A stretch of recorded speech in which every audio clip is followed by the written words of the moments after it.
ఓం శ్రీ సద్గురు చరణారవిందాభ్యాం నమః. ఓం శ్రీ గణేశ శారదా సద్గురు మంగళమూర్తిభ్యో నమః. ఓం నమో భగవతే వేదవ్యాసాయ నమః.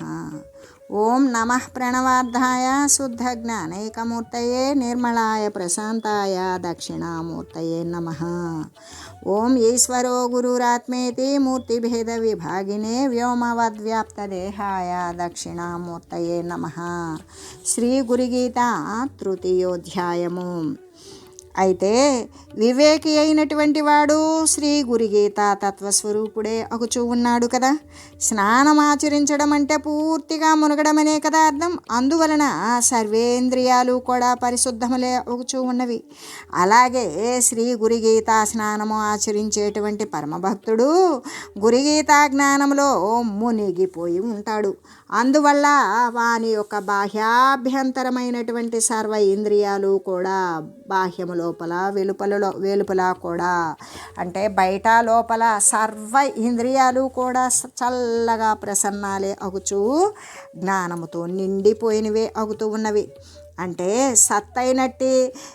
సత్తే అయినట్టే జగత్తంతా కూడా దేని యొక్క మరి సృష్టి అంటే పరబ్రహ్మము యొక్కదే, అక్కడ నుండి జారినదే. కాబట్టి మరి ఆ సత్తైనటువంటి జగద్రూపమున పరబ్రహ్మాన్నే తెలుసుకోవాలి.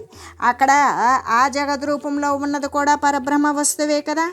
ఆ పరబ్రహ్మతత్వాన్ని తెలుసుకున్నప్పుడు అఖండ స్వరూపి అయి ఉంటాడు.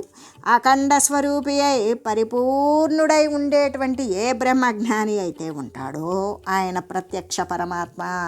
ప్రత్యక్ష పరమాత్మ అంటే పరమాత్మ తత్వాన్ని మనం చూడలేం, కానీ ఆ ప్రత్యక్ష పరమాత్మను ఎవరైతే దర్శించి స్పర్శించి ఆ తత్వమే అయి ఉన్నటువంటి వారు ఎవరైతే ఉన్నారో వారిని మరి దర్శించడం అనేటువంటిది ఆయనే కదా ప్రత్యక్షమయ్యేటువంటి పరమాత్మ. ఏ విధంగా అంటే అక్కడేదో ఒక బల్లిని చూసి ఆ బల్లిని దాకి వచ్చిన వాళ్ళని ఇంటికి వచ్చిన తర్వాత బల్లిగా పెడితే కనుక బల్లి దోషం అంటే బల్లిని అంటుకున్నటువంటి దోషం పోవాలి అని బంగారు బల్లిని కంచిలో చూసి వచ్చినటువంటి వారు బంగారు బల్లిని తాకి వచ్చిన వారిని తాకితే ఆ దోషం పోతుంది అని ఆ విధంగా అంటారు. అయితే ఇక్కడ అది భౌతికమైనటువంటి ప్రయోజనం. ఇక్కడ ప్రయోజనం ఏమిటి అంటే ఆయన ఎటువంటి వాడు? ప్రత్యక్ష పరమాత్మ స్వరూపుడు. ప్రత్యక్షము అంటే పరోక్షమైన పరమాత్మ స్వరూపాన్ని అవలోకన చేసి ఆ పరోక్ష పరమాత్మ తానే అయ్యి తాను ప్రత్యక్షంగా మనకి గోచరిస్తున్నాడు. అంటే మనం చూడలేనటువంటి పరోక్ష పరమాత్మ శ్రీ గురుదేవుని యొక్క రూపంలో ప్రత్యక్షంగా మన ముందే ఉన్నాడు అని తెలియజేస్తూ అటువంటి శ్రీ సద్గురుదేవుడు ఆ మహాత్ముడు ఎక్కడ అడుగు పెడితే అక్కడ పవిత్రమైపోతుంది, మహాతీర్థమైపోతుంది. ఆయన చెప్పినటువంటి బోధల ద్వారా ఆ ప్రదేశమంతా కూడా జ్ఞానవంతమైపోతుంది. ఆ విధంగా శ్రమలన్నీ మాయమైపోతాయి. మరి అయిపోయి సర్వజ్ఞాన సంపదలు కలిగినటువంటి మహాత్ములు అక్కడ ఏ పుణ్యక్షేత్రాలు ఏ పుణ్యతీర్థాలు అని చెప్పబడతామో ఆ ప్రదేశాలలో వారు తపస్సులను చేసి ఉన్నారు. కాబట్టి ఆ ప్రదేశాలన్నీ కూడా సకల సంపదలతో కోరినటువంటి కోరికలను నెరవేర్చేటువంటి కామధేనువు కల్పవృక్షాలతో సమానంగా కూడా తొలతూగుతూ ఉన్నాయి అని చెబుతూ, అంతేకాదు మరి ఇంకా శ్రీ సద్గురుమూర్తి అన్నప్పుడు కేవలము నిర్గుణ పరబ్రహ్మలోకమై అంటే గుణాలను అతిక్రమించినటువంటి వాడే అయ్యి శ్రీ గురుస్థానమునందు ఆయన తన యొక్క ఆ స్థానమునందు తన యొక్క సదనమునందు అంటే శ్రీ గురుస్థానము అంటే గురుస్థానమేది పరబ్రహ్మతత్వమే. ఆ పరబ్రహ్మతత్వమునందు తాను ఎల్లప్పుడూ కూడా నిలయమై ఉంటాడు. ఆ రూపం ఎందుకు? మనల్ని ఉద్ధరించడం కోసం. కాబట్టి ఆనంద నిలయమై విరాజిల్లుతూ ఉన్నప్పుడు అందులో ఏమైనా కూడా శ్రీ సద్గురుదేవుని పట్ల సందేహం ఉంటుందా? సందేహం ఉంటే దేహ పరంపరలు కొని తెచ్చుకోవాలి. ఇక్కడ సందేహరాహిత్యం చేసేటువంటిదే కదా ఈ జ్ఞాన ప్రబోధం యొక్క పరాకాష్ట. కాబట్టి ఇక్కడ ఎటువంటి సందేహము కూడా ఈ సుమంతా కూడా లేదు. అంతా కూడా సద్గురుని యొక్క బోధలతో మహిమలతో మరి శక్తితో నిండిపోయి ఉన్నది అని చెబుతూ, అంతేకాదు శ్రీ గురుదేవుని యొక్క మహిమను కూడా తెలియజేస్తూ ఏ విధంగా అంటే ఎట్లా వర్ణిస్తూ ఉన్నారు శ్రీ గురుదేవుని మహిమను అంటే, లోకంలో అంతటికీ కూడా గురువగు మహాత్ముని యొక్క లక్షణాన్ని గురించి తెలియజేస్తూ ఇంకా కూడా ఏమని చెప్తున్నారు అంటే, శ్రీ గురుదేవునికి మహిమతులు మనం ఆపాదించామా? లేదు. అవి సహజంగా శ్రీ గురుదేవుని యందు నిలయమై నిక్షిప్తమై ఉన్నాయి. ఆ మహిమను గురించి తెలియజేయాలి అంటే త్రిగుణాలను అతిక్రమించి ఉన్నటువంటి కేవల శుద్ధ తత్వంలోనే ఉన్నాడు. ఇక్కడ శుద్ధము అంటే సత్వగుణమే కదా. అంటే ఇప్పుడు మనం తమో గుణము నుండి రాజస గుణములోకి ప్రవేశించినప్పుడు, తమస్సులో ఉన్నప్పుడు రాజసికమైన గుణాలు కలిసి ఉంటాయి, సాత్విక గుణాలు కూడా కలిసి ఉంటాయి. అంటే ఎక్కువ మొత్తంలో తమో గుణము, తక్కువ మొత్తంలో రాజసికము సాత్వికము ఉంటాయి. అయితే ఎక్కడో మినుకుమంటూ సత్వగుణం కనపడుతుంది. కానీ అదే రాజస గుణములో ఉన్నప్పుడైతే సత్వగుణము కొంచెం ఉంటుంది, తమో గుణము కొంచెం ఉంటుంది, రాజస గుణం అధికంగా ఉండేటువంటిది. అంటే అధిక శాతం ఏదై ఉన్నదో అది రాజస గుణము అని చెప్తాం. అలాగే దాన్ని కూడా వదిలించుకొని వాడు సత్వతలోకి వచ్చాడు అంటే అంతా మంచిలోకి వచ్చాడు. అజ్ఞానం పోయింది, కోరికలు పోయినాయి, సత్వంలోకి వచ్చాడు. ఆ సత్వం కూడా ఏ విధంగా అంటే ఒక పేరును గాంచాలను, కీర్తిని పొందాలను వాడు ధర్మాన్నే ఆచరిస్తూ ఉంటాడు, న్యాయాన్నే చెప్తూ ఉంటాడు, మరి పుణ్యక్షేత్రాలు సందర్శిస్తూ ఉంటాడు, యజ్ఞయాగాదులు చేస్తూ ఉంటాడు. అటువంటివి చేస్తాడు. కానీ జ్ఞానవంతమైనటువంటి విషయాలు ఇంకా అక్కడికి రాలా. ఒకవేళ వచ్చిన కొద్దిపాటే అనుసరిస్తాడు. కానీ ఎక్కువ పాటి అయితే తన యొక్క సత్వగుణముతో కూడుకొని మంచి పనులను చేస్తూ ఉంటాడు. మంచి పనులు అంటే ఇతరులకు ఉపయోగపడేవి, తనకి పుణ్యకాముకమైనవి. ఈ శరీరంతో జరిగేటువంటి సుఖం వాడికి చాలలా. అప్పుడు స్వర్గలోకంలో అయితే చాలామంది ఎటువంటి ముసలితనానికి రోగానికి పాల్పడకుండా ఉన్న శరీరం ఉన్నట్లుగానే మంచి నవయవ్వనంలో ఉండి అక్కడ ఆనందాలు, ఉల్లాసాలు, ఉత్సాహాలు ఇవే ఉంటాయి అని విని ఉన్నాం కదా శాస్త్రాల ద్వారా. అటువంటివి అనుసరించాలి. ఏది రంభాది దేవతలతోటి సకల సౌఖ్యాలు అనుభవించాలి అని శారీరక లంపటాన్ని వేసుకొని పుణ్య పనులు చేస్తాడు. ఈ పుణ్యకార్యాలు దేనికోసం? తను అనుభవించేటువంటి సుఖ సౌకర్యాల కంటే కూడా అధనమైనటువంటి సుఖ సౌఖ్యాలను అనుభవించడం కోసమే. ఏది అనుభవించినా చేసుకున్నటువంటి కర్మ ఫలితం ఎంతవరకు అయితే ఉంటుందో అంతవరకే అనుభవిస్తాం. అది అయిపోయిన తర్వాత మళ్ళీ వచ్చి ఇంకో ఉపాధిని ధరిస్తాం. అక్కడ దేవీ దేవతల శరీరాలైనా సరే. అందుకే వాళ్ళకి కల్పాంతంలో అక్కడ ఉండేటువంటి రంభ, ఉర్వశి, త్రిలోత్తమ మొదలైనటువంటి అప్సరస గణం ఎవరైతే ఉంటారో వారు మళ్ళీ ప్రళయంలో పోయి మళ్ళీ ఉత్పన్నం అవుతూనే ఉంటారు. ఒక ఉర్వశి పోతే మరొక ఉర్వశి, ఒక రంభ పోతే ఇంకొక రంభ. కానీ ఆ స్థానం అక్కడ ఒక మనిషి పోతే మరొక మనిషి ఉత్పన్నమైనట్లుగానే అక్కడ స్థానం అనేటువంటిది ఏ విధంగా భర్తీ అవుతుందే కానీ అక్కడ ఉన్న వాళ్ళ శరీరాలు శాశ్వతం అని నమ్మడం అంత అమాయకత్వం, అజ్ఞానం ఇంకొకటి లేదు. ఎందుకు అంటే ఇంద్రుడు అనేటువంటిది ఒక పదవి, మనువు అనేటువంటిది ఒక పదవి.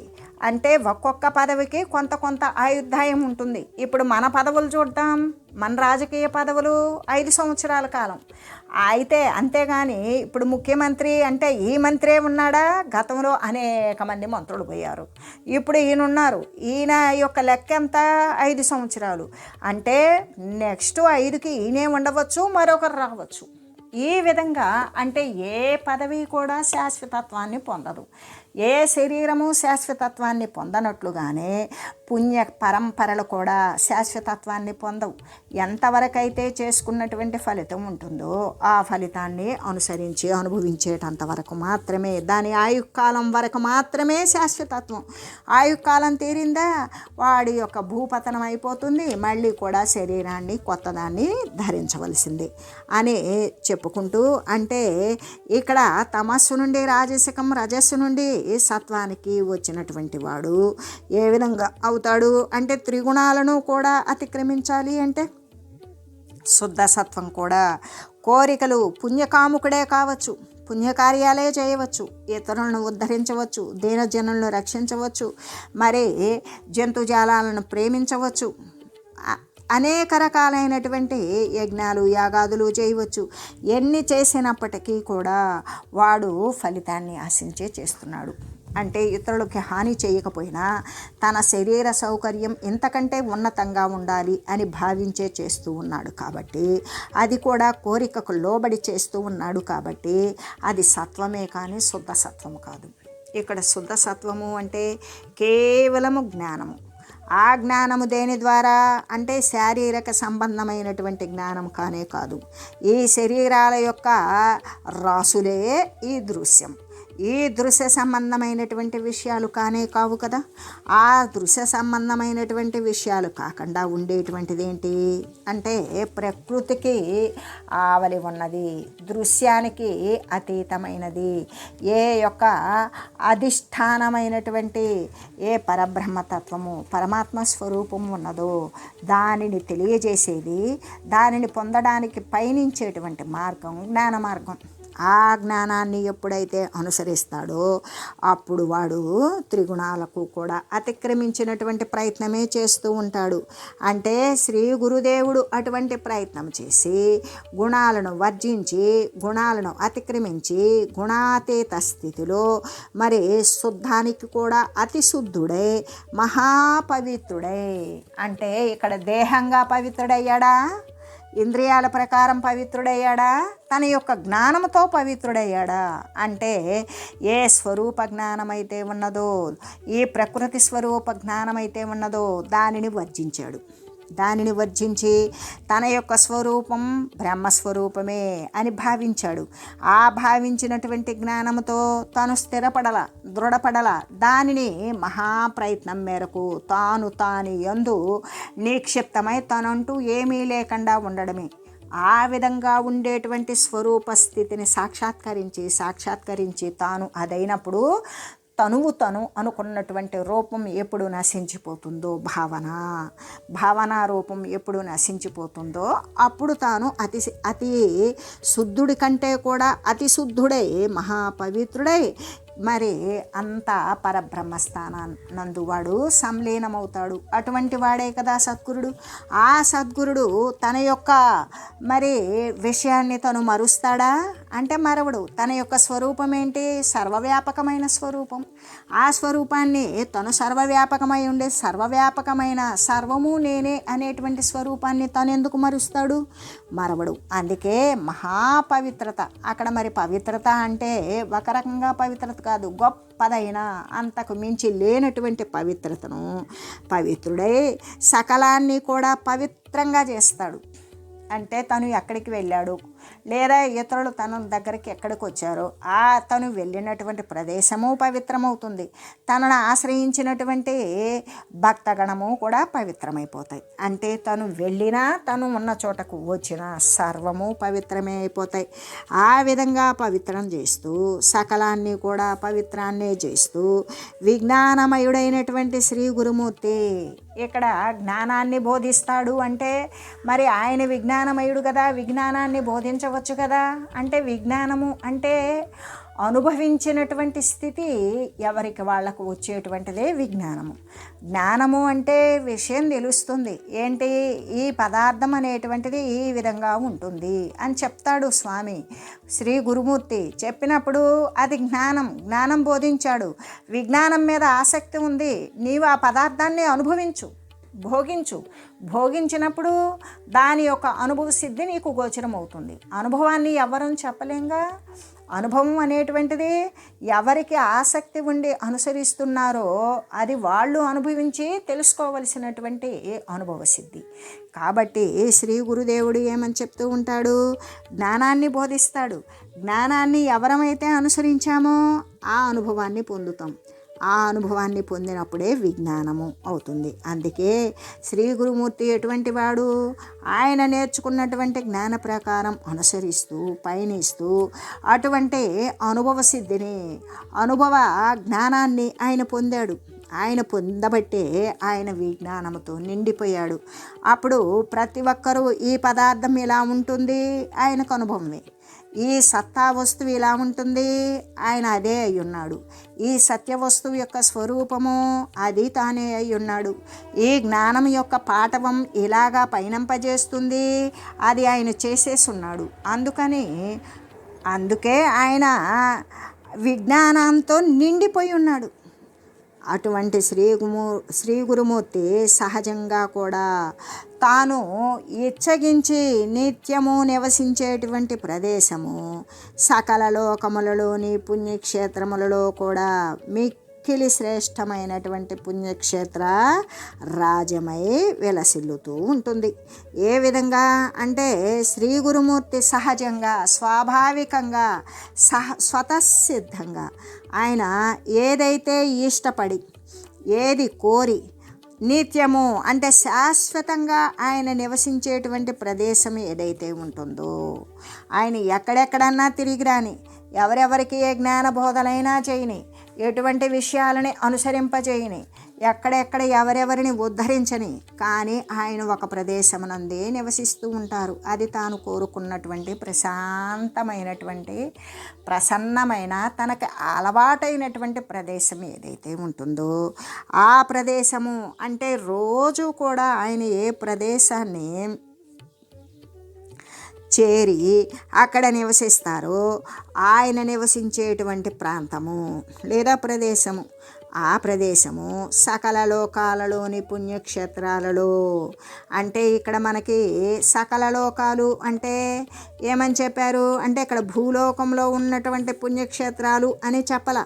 సకల లోకాలు అంటే ఈ 14 లోకాలు, ఆ 14 లోకాలలో ఉన్నటువంటి ఏ పుణ్యక్షేత్రాలు అయితే ఉంటాయో ఆ 14 లోకాలు అతల వితల సుతల తలాతల రసాతల మహాతల పాతాల భూలోక భువర్లోక సువర్లోక మహర్లోక జనర్లోక తపోలోక సత్యలోక ఇటువంటి 14 లోకాలలో కూడా మరి ఉండేటువంటి ఏ పుణ్యక్షేత్రాలు అయితే ఉన్నాయో అంటే సర్వేక సమస్తం అని చెప్పవచ్చు. అంటే పంచభూతాలు ఎంతవరకైతే వ్యాపించి ఉన్నాయో అంతకు మించిన అతీతమైన స్థానం శ్రీ సద్గురు స్థానం. కాబట్టి ఆయన ఎక్కడెక్కడ ఉన్నాడు అంటే సకల లోకాలకు కూడా అధీశ్వరుడై ఉన్నాడు.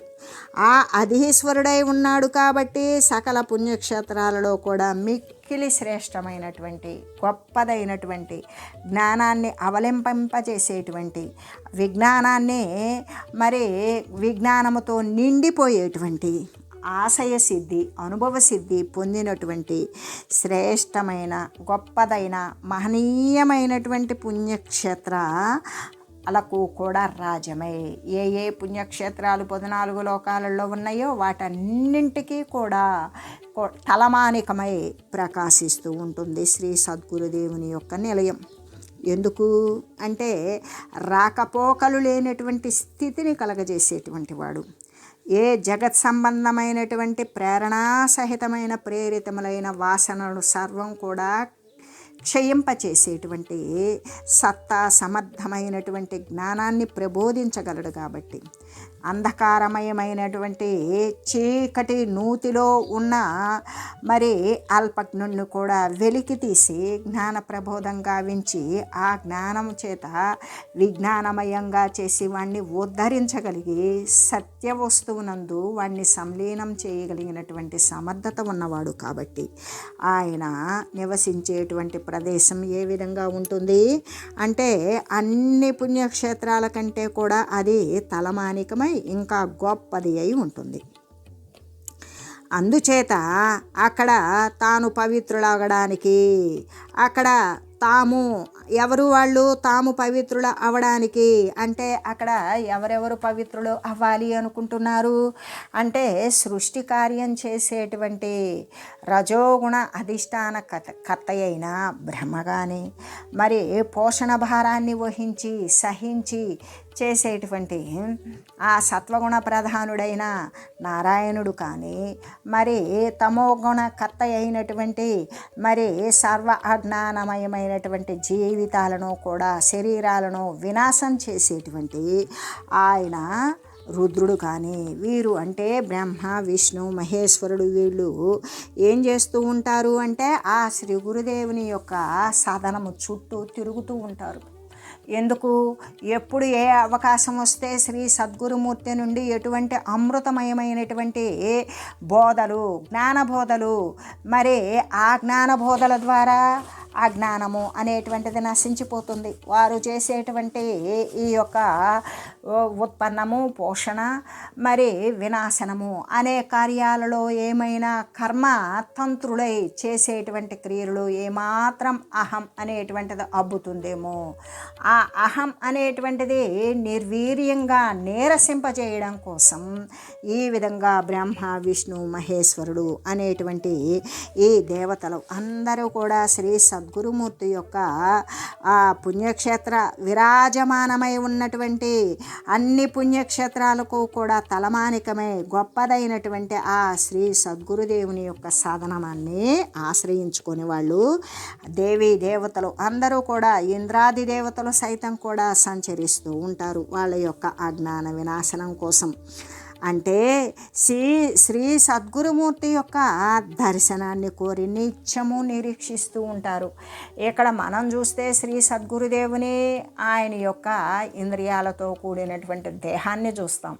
కానీ దేవతలు అంటే ఆ యొక్క సృష్టి స్థితి లయకారకులైనటువంటి బ్రహ్మ విష్ణు ఈశ్వరుడు ఇంద్రుడు దేవాది దేవతలు వీరంతా ఏం చూస్తారు అంటే ఆయన దివ్య స్వరూపం చూస్తారు.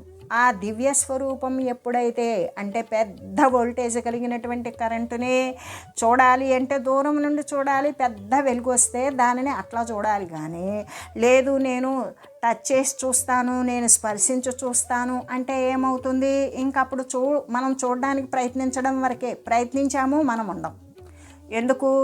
ఆ వోల్టేజ్ ఎక్కువగా ఉన్నటువంటి కరెంటు స్విచ్లో ఆ వేలు ఆ దాంట్లో మనం ఆ హోల్లో వేలు పెట్టామనుకో స్పర్శించినా దర్శించినా అదే పరమ పవిత్రమైనటువంటి పరమాత్మ తత్వాన్ని స్పర్శించినా దర్శించినా తాను లేకుండా తాను దాని యందు తన స్వరూపం ఏదని భావించాడో ఆ భావన యందు వాడు లీనమైపోతాడు. అంటే పరమాత్మ స్వరూపమే అవుతాడు.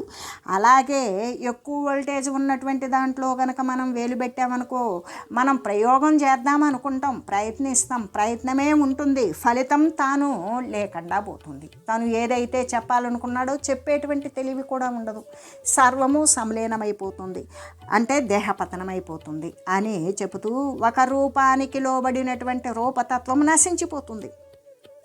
నశించిపోతే ఏం మిగిలి ఉంటుంది ఇంకా అంటే అక్కడ నిర్గుణతత్వం పరబ్రహ్మస్వరూపమే మిగిలి ఉంటుంది అని చెబుతూ ఓం మంగళం శ్రీ గురుదేవాయ మహనీయ గుణాత్మనే సర్వలోక శరణ్యాయ సాధురూపాయ మంగళం. ఓం లోక సమస్త సుఖినో భవంతు. ఓం శ్రీ సద్గురు పరబ్రహ్మార్పణమస్తు. ఓం